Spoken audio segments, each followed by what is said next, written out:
আসসালামু আলাইকুম ওয়া রাহমাতুল্লাহ। সৌদি আরবের শ্রমবাজারের যেভাবে পরিবর্তন করা হচ্ছে, এই ২০৩০ সালের আগে হয়তোবা হাজার হাজার প্রবাসী কাজ হারাবে, বেকার হয়ে যাবে এবং তাদের নিজ দেশে চলে যেতে হবে। সৌদি মানব সম্পদ মন্ত্রণালয় থেকে সবসময় কিন্তু সৌদিকরণের একটা আপডেট দেওয়া হয়। আর যখনই সৌদি আরবের বিভিন্ন সেক্টরগুলো সৌদিকরণ করা হয়, তখনই কিন্তু আজনবীদের কাজ হারায়। মানে যে সকল সেক্টরে সৌদিকরণ করা হয় ওই সকল সেক্টরে কিন্তু সৌদিদেরকে নিয়োগ দেওয়া হয়, আর যারা আজনবী ওই সকল সেক্টরে কাজ করে তারা কিন্তু কাজ হারায়। আর সেই ধারাবাহিকতায় এবার বেসরকারি মার্কেটিং সাইটে আরো 60% সৌদিকরণ করা হচ্ছে। আপনি বুঝতে পারতেছেন, এইভাবে যদি সৌদিকরণ করা হয়ে থাকে তাহলে সামনে ২০৩০ সালের পূর্বে হাজার হাজার প্রবাসী কিন্তু বেকার হয়ে যাবে, কাজ পাবে না, তাদেরকে কিন্তু তাদের নিজ দেশে চলে যেতে হবে। এটা কিন্তু খুবই বড় একটা দুঃসংবাদ। তো আজকের ভিডিওতে এই বিষয়ে আপনাদেরকে তথ্য দিব এবং আপনার উপকারে আসবে। দয়া করে ভিডিওটিকে শেয়ার করে দিবেন। যারা ভিডিওটি দেখবে তাদের কিন্তু উপকারে আসবে, তারা সতর্ক হতে পারবে এবং সামনের তারা প্ল্যানিং করতে পারবে যে সামনে কি সৌদি আরবে আসবে, থাকবে না কোন ধরনের কাজ করতে হবে তাদেরকে, এগুলো কিন্তু প্ল্যানিং করতে পারবে।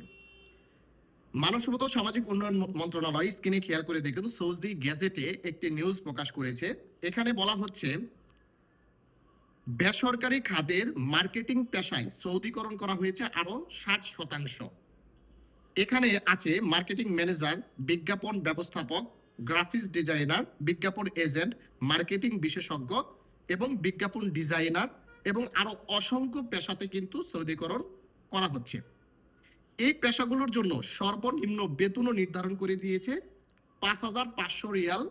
যারা সৌদিকরণ হিসেবে এখানে কাজ করবে তাদের বেতন ৫,৫০০ রিয়াল সর্বনিম্ন বেতন থাকবে এবং এই সৌদিকরণের ঘোষণা দেওয়ার পর থেকে ৩ মাসের ভিতরে এটা কার্যকর করা হবে।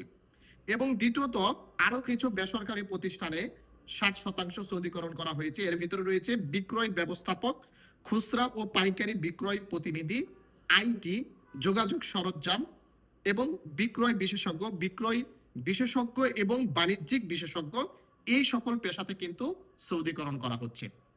এটা কিন্তু অলরেডি সৌদি গ্যাজেটে প্রকাশ করা হয়ে গেছে।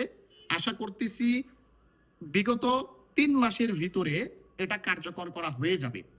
এখন আমরা যারা এই সকল সেক্টরে আজনবী আছি, বিশেষ করে ইন্ডিয়ান, কেরালা অনেকে আছে, বাংলাদেশিরাও অনেকে আছে, এরা কিন্তু বর্তমানে এই সকল সেক্টরে কাজ করতে পারবে না, এরা কিন্তু কাজ হারাচ্ছে। এটা অনেক বড় একটা দুঃসংবাদ। আর সামনে যদি এই ধারাবাহিকতা বজায় থাকে তাহলে হয়তো বা আমাদের মতো আজনবীরা একসময় সৌদি আরবে টিকতেই পারবে না। ভিডিওটি খুবই গুরুত্বপূর্ণ, দয়া করে ভিডিওটিকে শেয়ার করে দিয়ে সৌদি আরব প্রবাসীদেরকে সচেতন করবেন। ভালো থাকবেন, সুস্থ থাকবেন, তৌফিকুলের সঙ্গে থাকবেন। আসসালামু আলাইকুম।